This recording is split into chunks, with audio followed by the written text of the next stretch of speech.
You are looking at a retired justice of the Supreme Court of the state of Michigan. You are also looking at Robert Traver, author of the best-selling novel Anatomy of a Murder, on which the highly successful motion picture was based. Finally, and most important at this moment, you are looking at Robert Traver, Trout Fisherman. During 4 months of each year, the fishing season, the law and literature are both forgotten, as Robert Traver falls victim to a strange and baffling disease called Trout Madness.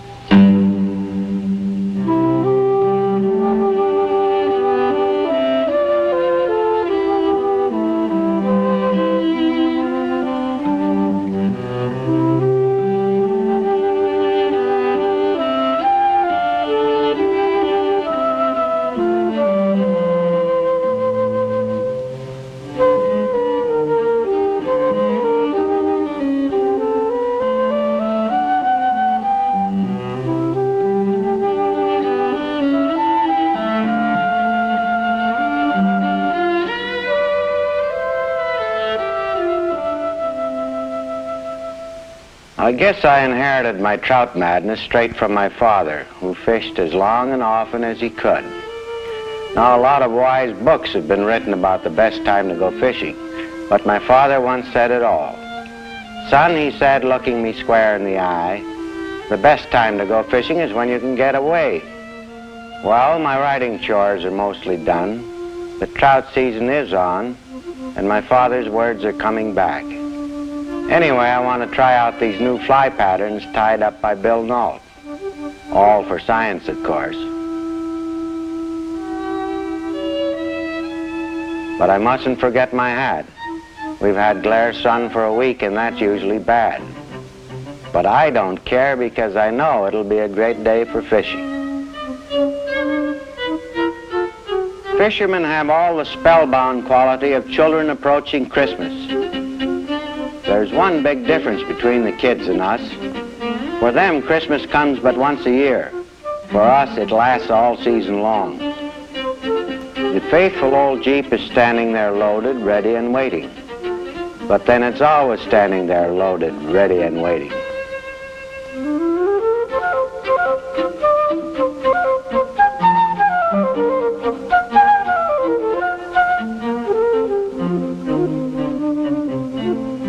But first, as they say on television, I stop at the post office to augment my collection of rejection slips, or with luck even pick up a small bag of royalties. A little hocus pocus and 2 quarters provide the key to the ice machine.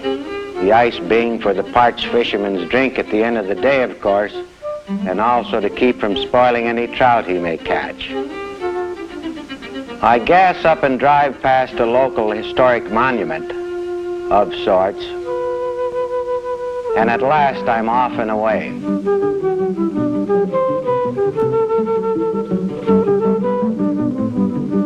To this fisherman, catching an occasional fish is to the enjoyment of trout fishing what encountering an occasional oyster is to the enjoyment of oyster stew. Gratifying, yes, but far from everything. One of the big reasons I fish, I guess, is that I love the environs where trout are found, which are invariably beautiful.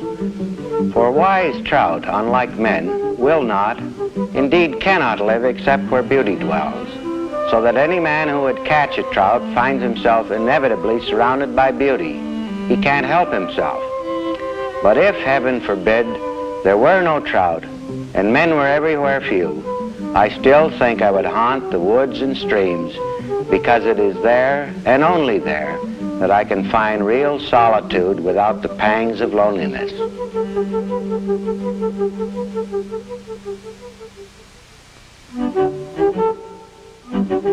Watching a fisherman preparing for his devotionals is not unlike watching a tense percussionist hanging interminably poised over a tiny triangle merely to smite at a single whack.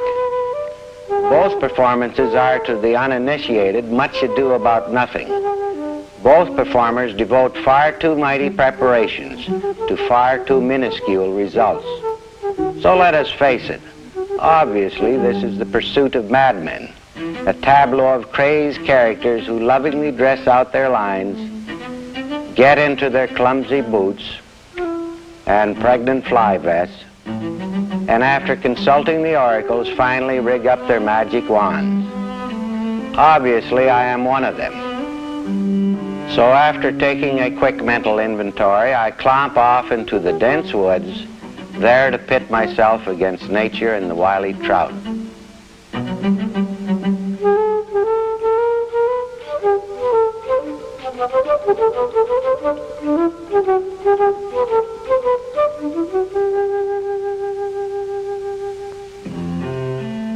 The last time I fished here, I stood in one place and in half an hour took my limit of 10 lovely brook trout, releasing as many more.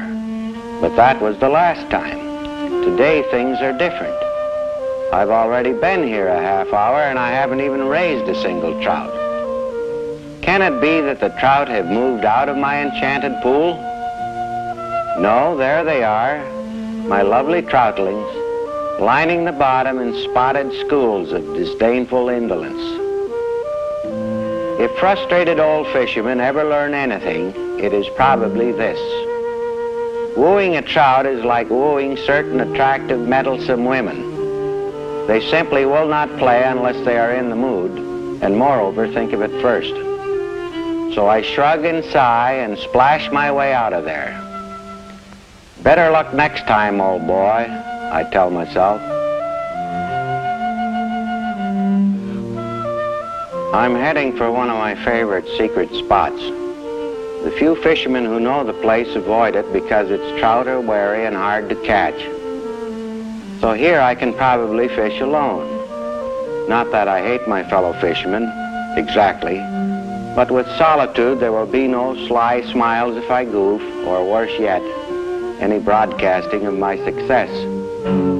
But I might have known. It's that intruder from over at the air base. I don't know his name, but he seems like a nice guy. This is the only spot I can fish from this side, and Mr. Air Force has got it staked out. Guess I'd better just fold up and take a sneak. But not too fast. No point in showing how griped I am. I'll just light up one of my Italian cigars and kind of fade out of here. At least he knows a dry fly from a weighted nymph. But what am I going to do? Well, happy fishing, old boy.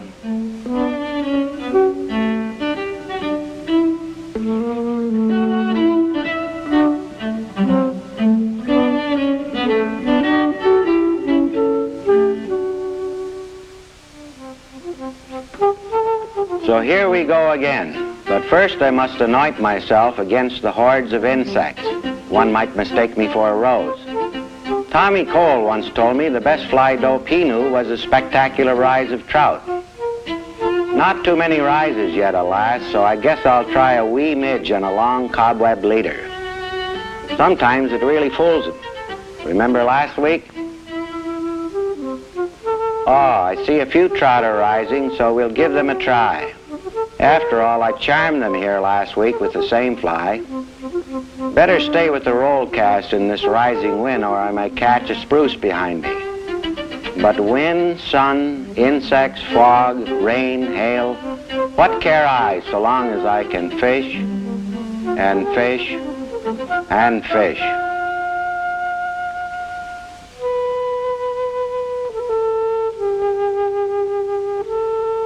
Much of the fisherman's time is spent in watching and waiting. Watching for the rise, waiting for a cloud to come obscure the sun, watching for the fly hatch and trying to match it, waiting for a ripple to come up or for the wind to subside. As one watches and waits, one often indulges in fantasy. Here I am worshiping in my own rusty cathedral. Listen to the soft strains of that invisible organ, sighing and grieving in the soaring spires. But there's fishing yet to be done, and I must try another place.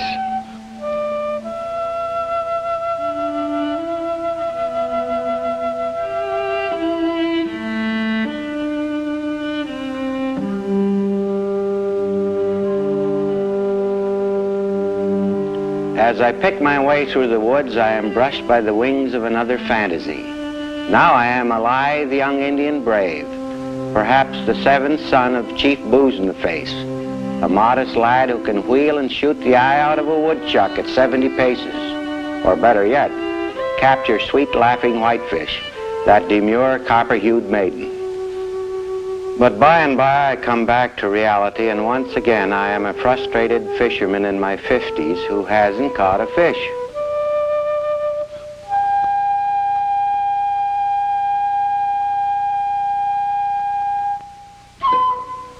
Oh, there's a good trout rising now. Well, maybe all is not lost.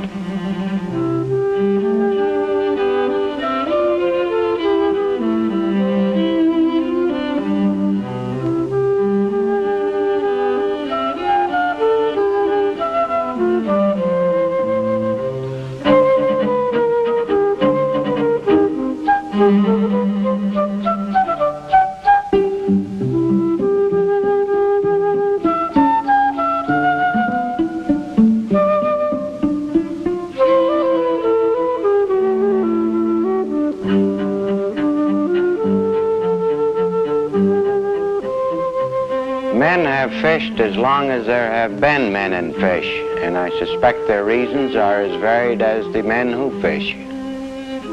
I fish, first of all, because I love to. Because in a world where most men seem to spend their time doing things they hate, my fishing is at once an act of humility and small rebellion. And finally, not because I regard fishing as so terribly important, but because I suspect that so many of the other concerns of men are equally unimportant and not nearly so much fun.